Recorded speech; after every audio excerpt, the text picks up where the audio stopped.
It is the amazing place of the power of God thwarting the magic of those of this age.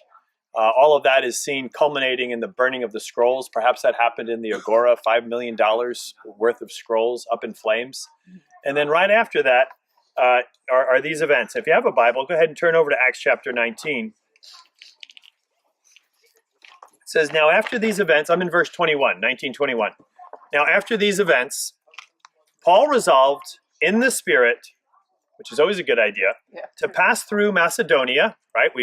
We're in Macedonia, and Achaia, which is Athens, Corinth, and go to Jerusalem. After I've been there, I must also see Rome. And having sent into Macedonia 2 of his helpers, Timothy and Erastus, we'll actually see an inscription of Erastus when we get over to Athens, which will be interesting. When we get to Corinth, rather. But Timothy and Erastus, he himself stayed in Asia for a while. Verse 22, most people think that what happens there are the events of 1 Corinthians 16:10. In 1 Corinthians 16:10, he sends Timothy off at that point. And in verse 8, right before it, it tells us the time of year. It is before the Pentecost, so it's in the springtime. Why is that important? Because Artemis not only was this incredible temple and wonder of the ancient world, 420 feet by 240 feet, 10 steps up to the pedestal, 10 more steps up to the temple area itself, columns that were 6 feet in circumference around, astounding wonder of the ancient world. But it was such a draw for all of Asia. It was the number one cult in the Roman Empire.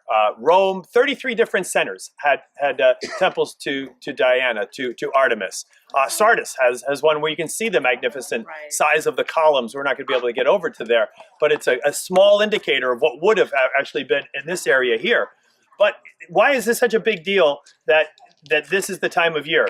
Because in April, in that time of year, is when they had the great festival to Artemis. And that festival was Super Bowl, Christmas, 4th of July, everything wrapped in together, streets filled to overflowing, bigger than the Jewish festivals bringing people to Jerusalem, were the festivals of bringing the followers of Artemis to the Mecca of Artemis, which would have been here. So and then moving on, it says, and about that time arose a no little disturbance concerning the way. Now, the way, we see it actually being called the way when Apollos was instructed in the way, right, by Priscilla and Aquila. A little bit earlier, of course, where it talks about the way here in Paul's travels. But anyway, moving on. There arose no little disturbance concerning the way. For a man named Demetrius, and we just heard a lot of cool stuff on that, and saw perhaps even his silversmith shop, who was a silversmith, and he made silver shrines of Artemis, brought no little business to the craftsmen. And again, he would fabricate these shrines for Artemis. This is what Ephesus was actually really renowned for as well. But it's interesting that Ephesus would not take threats to the Artemis cult lightly. Right. There was a lot at stake if anything would undermine it.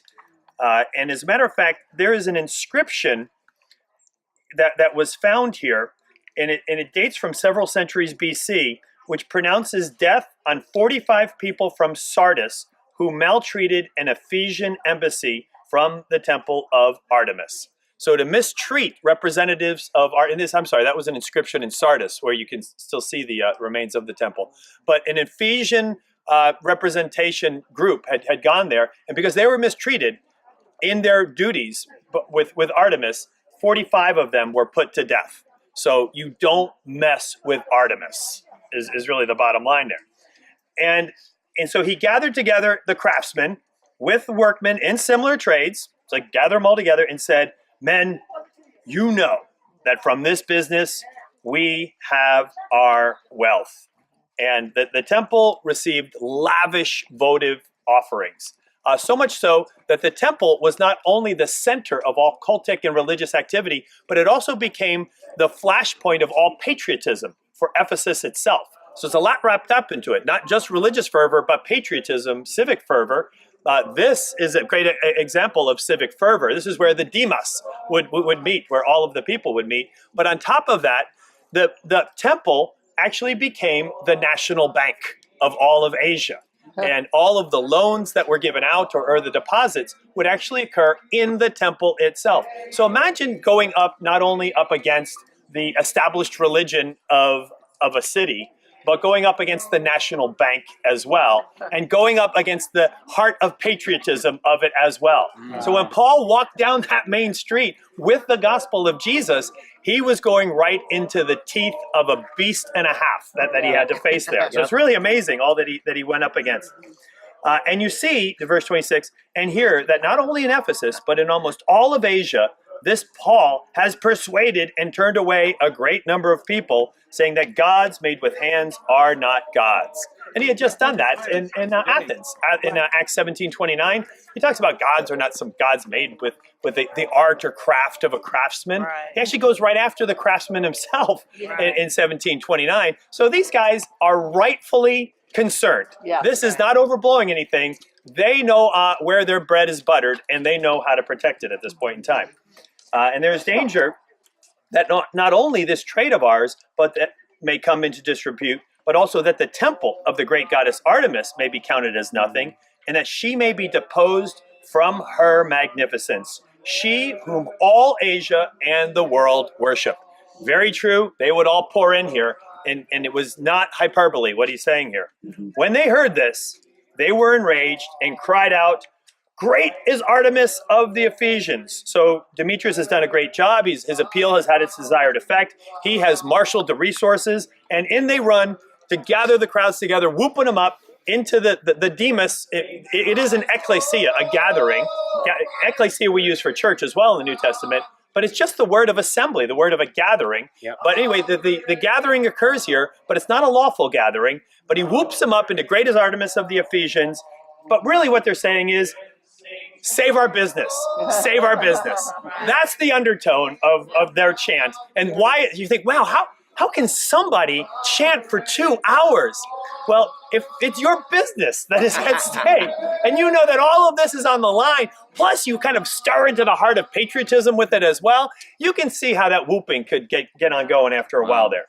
So when they heard this, they were enraged, cried out, "Great is Artemis of the Ephesians." City was filled with confusion, rushed together into the theater, dragging with them Gaius and Aristarchus, Macedonians who were Paul's companions in travel.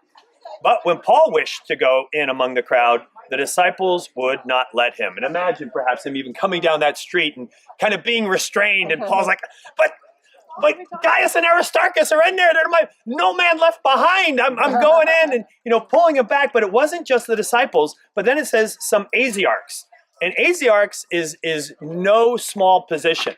The number of Asiarchs in Asia, arch is of course the word for a ruler, and it's those that had significant ruling authority, and there were only one elected in every place where there was an imperial cult, like what we saw there to Diocletian, to Hadrian. They also had them, of course, to Augustus and Claudius. So you had the imperial cult based here, as well as in probably about 4 or 5 other spots. So there were not that many Asiarchs. And if he was friends with Asiarchs, that means that he had friends in very high places, and they knew of what they spoke. And when they said, "Paul, you're not going in there," I think he recognized that, okay, this is the hand of God restraining me with some very important advice. They were friends of his, and they sent to him, and they were urging him not to venture into the theater. Some cried out one thing, some another, for the assembly, the ecclesia, was in confusion. Most of them did not know why they had come together. Some of the crowd prompted Alexander, whom the Jews had put forward, and Alexander, motioning his hand, wanted to make a defense to the crowd. Paul does that quite often too, as a chance to say, hey, I'm about to say something important, if you guys can just pipe down for 1 second. But when they recognized that he was a Jew, for about 2 hours, they all cried out with one voice, "Great is Artemis of the Ephesians." Because the Jews didn't put up with the idea of ecumenicalism, or the idea of polytheism, or many gods, or God forbid the imperial cult, or even the whole idea of Artemis. So they would have been recognized from well before Paul that the Jews were also of no help in this cause whatsoever, and they weren't eager to be able to listen to him. But then here's what happens, and as Elim just told us, the town clerk comes. And the town clerk is an important figure here. And while Alexander had no effect on the crowd, the city clerk, on the other hand, he had no problem, as we'll see, quieting the commotion. He was the chief administrative officer of the city, based on his title. He presided both over the council of the city magistrates and the public assembly when it gathered, which is a big deal, the public assembly. And he was the liaison officer between the city and, this is big, the Roman provincial administration. His main concern was that this disturbance would make an adverse impression on Roman officials, possibly leading to restrictions on their self-governance, which, of course, while you're under the yoke of Rome, you're always negotiating for your own autonomy all the time. But in order to pacify the crowd, he begins quite deftly by assuring them that there is no danger to Artemis. And look at what he says. He says, "Men of Ephesus, who is there who does not know that the city of the Ephesians is the temple keeper of the great Artemis, of the sacred stone that fell from the sky?" And you've probably read that this is likely the idea of a meteorite. And as a matter of fact, there are two other instances of meteorites that are extant now that we can see that were used in Artemis worship. One of them actually was taken to Rome in 204 BC. And there's another one that actually is also able to be seen. And again, you can imagine some meteorite coming, looking like Mother Goddess, and of course, then it seems so miraculous. Why would you not then kind of have some sort of an idea of let's see how we can honor this thing and ultimately worship it? So anyway, he assures them, hey, everybody knows. I mean, it was a sign from the sky. It came from the heavens. Of course we know. Stop with this, worrying about Artemis. Artemis is going to be okay. And if you really believe in Artemis, he's basically saying to them, then you don't have anything to worry about if she is who you really say she is. Seeing then that these things cannot be denied, you ought to be quiet and do nothing rash. For you have brought these men here who are neither sacrilegious nor blasphemers of our goddess. If therefore Demetrius and the craftsmen with him have a complaint against anyone, the courts are open. They're proconsuls. Let them bring charges against one another. But if you seek anything further, it shall be settled in the regular assembly. For we really are in danger. I'm going to get back to that word in a minute because he uses a word play here that's very clever, and he shuts down this thing with it. For we are in danger of being charged with rioting today, since there is no cause that we can give to justify this commotion. And when he had said these things, he dismissed the assembly. Now, what's interesting is that in verse 27 and in verse 40, he uses this word danger, kidunio. It's kindunuo. And in 27, what is said there is by Demetrius in the crowd that we're in danger, not only that this trade of ours may come into disrepute, but the temple of the great goddess Artemis may count to nothing. And then what does the clerk say? Hey, we're really in danger, but really in danger. Not with what you said earlier, but we're in danger of having our status with Rome compromised. Right. And we're in a good place right now, but that's what really could be at stake here. And so with that, he's able to shut it down. And Paul is then able to kind of go on with the rest of his missionary journeys. Church continues to flourish here. Amazing things that continue to be able to happen. The conversions are remarkable. All of Asia from this point is able to hear the word of the Lord from the lecture hall of Tyrannus. Astounding place.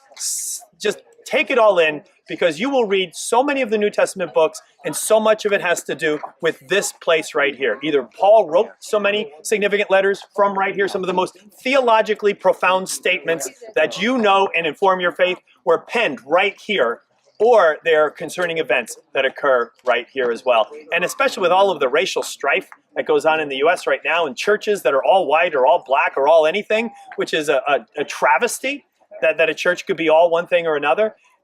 To look at the church in Ephesus as the church that broke through and did not separate, but really maintained the integrity of the Holy Spirit and the unity of the Holy Spirit, Jew and Gentile. Such an amazing place. Yep. We are blessed to be able to be here.